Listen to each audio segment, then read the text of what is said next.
कीर्ति मठ के इतिहास से। इसे सिर्फ एक मठ नहीं बताया गया है, बल्कि तिब्बती युवाओं के विरोध का एक प्रतीक, और इसमें चीनी शासन के खिलाफ आत्मदाह जैसी बहुत ही झकझोर देने वाली घटनाओं का जिक्र है। इस तरह का चित्रण क्या असर डालता होगा? हाँ, ये दिलचस्प है कि स्क्रिप्ट कैसे मठ को सिर्फ एक धार्मिक जगह से आगे ले जाती है, मतलब उसे तिब्बती पहचान और आप कह सकती हैं राजनीतिक प्रतिरोध का केंद्र बना देती है। और ये जो आत्मदाह जैसी चरम घटनाओं का जिक्र है, ये सिर्फ तथ्य बताना नहीं है। ऐसा लगता है कि ये दर्शकों में एक गहरी, शायद थोड़ी असहज करने वाली भावना जगाने की कोशिश है, ये दिखाने के लिए कि हालात कितने गंभीर हैं। स्क्रिप्ट इन दर्दनाक कदमों को एक तरह से जैसे कोई आखिरी आवाज हो, उस तरह पेश करती नजर आती है। हाँ बिल्कुल। और फिर स्क्रिप्ट आज की स्थिति पर आती है। मठ पर बढ़ती निगरानी, कई तरह के प्रतिबंध, ये हिस्सा स्क्रिप्ट में काफी तेजी से बताया गया है, लेकिन इसका जिक्र भी अहम लगता है ना? बिल्कुल। स्क्रिप्ट जिस तरह से ये बढ़ती निगरानी का जिक्र करती है, वो सिर्फ जानकारी देना नहीं लगता। ऐसा महसूस होता है कि ये दर्शकों में एक तरह की घुटन या बेबसी का एहसास जगाने की कोशिश है।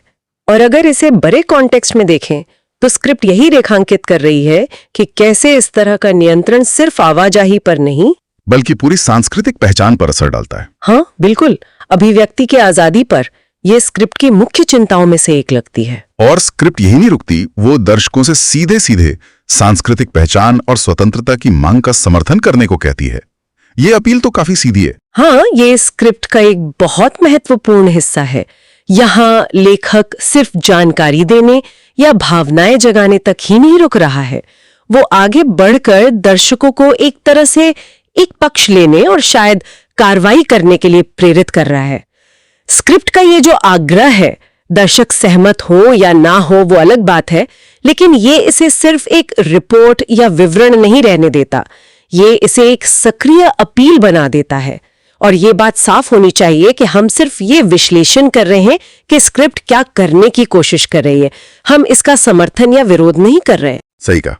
तो अगर हम सार निकालें इस पूरी बातचीत का, तो ये स्क्रिप्ट अंश कीर्ति मठ को तिब्बती संघर्ष के एक शक्तिशाली प्रतीक के तौर पर करता है। ये इतिहास का इस्तेमाल करता है, आत्मदाह जैसे भावनात्मक रूप से भारी विरोध के तरीकों का, और मौजूदा नियंत्रणों का जिक्र करके एक खास नैरेटिव, एक कहानी बनाता है। और इसका मकसद साफ तौर पर इस स्थिति पर ध्यान खींचना और तिब्बती पहचान और स्वतंत्रता के लिए सहानुभूति जगाना है, जिसके लिए, जैसा आपने कहा, ये दर्शकों से सीधे अपील भी करता है। बिल्कुल। और ये हमें एक गहरे सवाल पर सोचने के लिए भी छोड़ देता है कि जब अपनी बात कहने के जो जाने पहचाने पारंपरिक रास्ते होते हैं, जब वो बंद हो जाते हैं या बहुत सीमित कर दिए जाते हैं, तो लोग या समुदाय अपनी आवाज सुनाने के लिए किन हदों तक जा सकते हैं। ये स्क्रिप्ट आत्मदाह जैसे चरम कदमों को सामने रखकर इसी मुश्किल और परेशान करने वाले सवाल की तरफ इशारा करती है। इस पर वाकई और सोचा जा सकता है।